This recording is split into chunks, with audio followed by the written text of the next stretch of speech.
Hi, fourth graders. This is Miss Kay, and we are on lesson 10 of our poetry unit. We only have one vocab word today, and that is plume. That's a noun, and it's a feather, either on a bird or sometimes on hats. People put feathers to decorate them.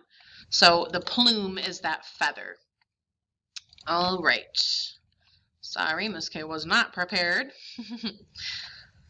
So we're going to read a poem called Words as Free as Confetti.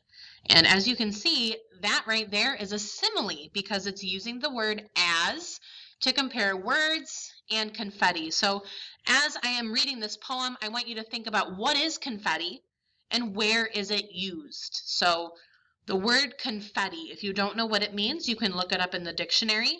What does it mean and where do we use it?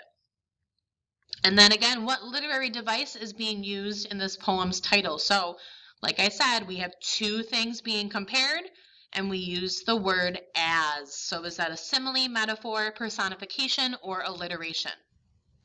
And then according to the title, how are they alike? How are they similar? Words and confetti are both blank. All right, let's read.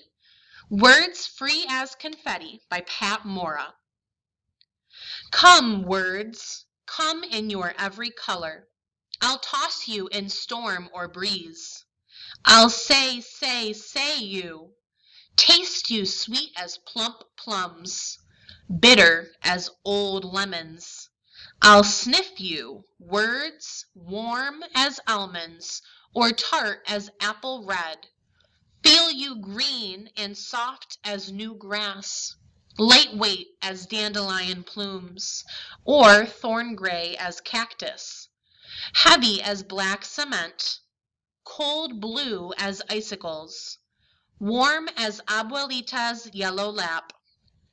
I'll hear you, words, loud as sea roars, purple crash, hushed as gatitos curled in sleep.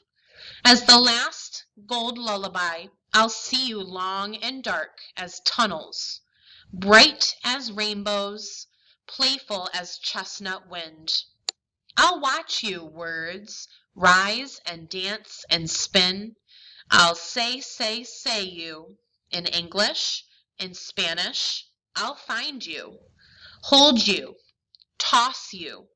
I'm free too. I say, yo soy libre. I am free, free, free, free as confetti.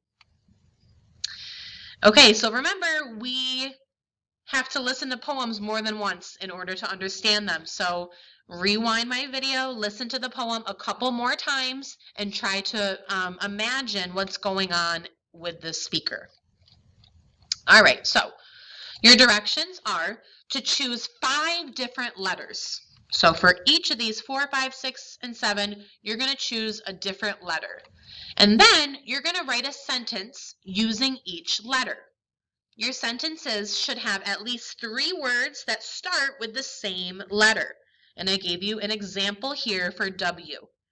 So Wally watches walruses. They're all the same letter. So this is an example of alliteration. We're repeating the same letter over and over. So for each one of these, first pick a subject. So who is your action? What are they doing? So the subject, the action, and then another subject. So Wally, what is Wally doing? He is watching. What is he watching? Walruses. So for each of these, you're going to pick a letter and give me a 3-word sentence that uses the same letter each time. Excuse me. Okay. So this is your skills lesson today. That is it for your reading. So for skills, we're going to talk about similes. It says, for each simile, choose the sense it uses and explain how it applies to words. So here's an example. Sweet as plump plums. We said that this is taste because sweet is something that you're tasting. So the sense we're using is taste. Now, how does it apply to words? Well, words can be sweet or pleasant to your mouth. They can be fun to say. So words can be sweet because they can be fun to say. They can sound sweet when we say them. So you're going to do the same thing for bitter as old lemons. So think about that. Bitter as old lemons. Is that something you're tasting, touching, smelling, hearing, or seeing? And then how does it relate to words? So how can words be bitter as old lemons? Use this example to help you. Okay? Same thing as warm as almonds. Green and soft as new grass. Cold blue as icicles.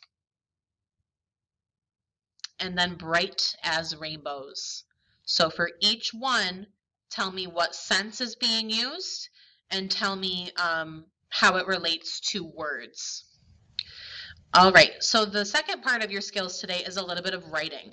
So it says, now it's your turn to write using all 5 senses and alliteration. In this activity, you will follow Maura's example and write a poem about something that is extremely important to you.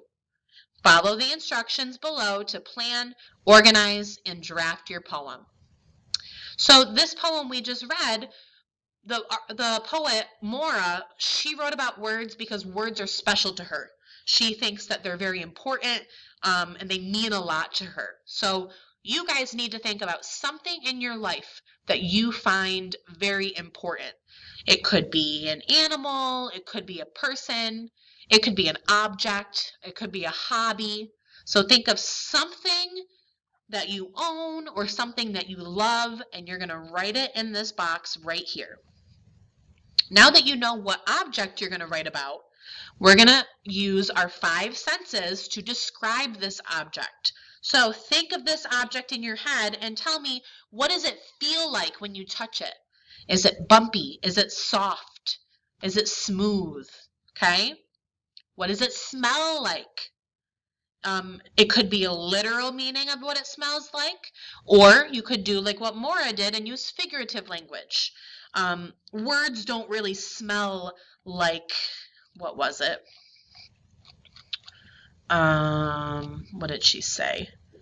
So she said that they smelled warm. I'll sniff you. Words warm as almonds or tart as apple red. So she's not really tasting the words. She's not really smelling the words. She's using a figurative language to give details with these senses. So use your imagination. What does it smell like? How does it sound? What does it look like? What does it taste like? Maura describes how she feels free like words. So how do you feel? I feel excited.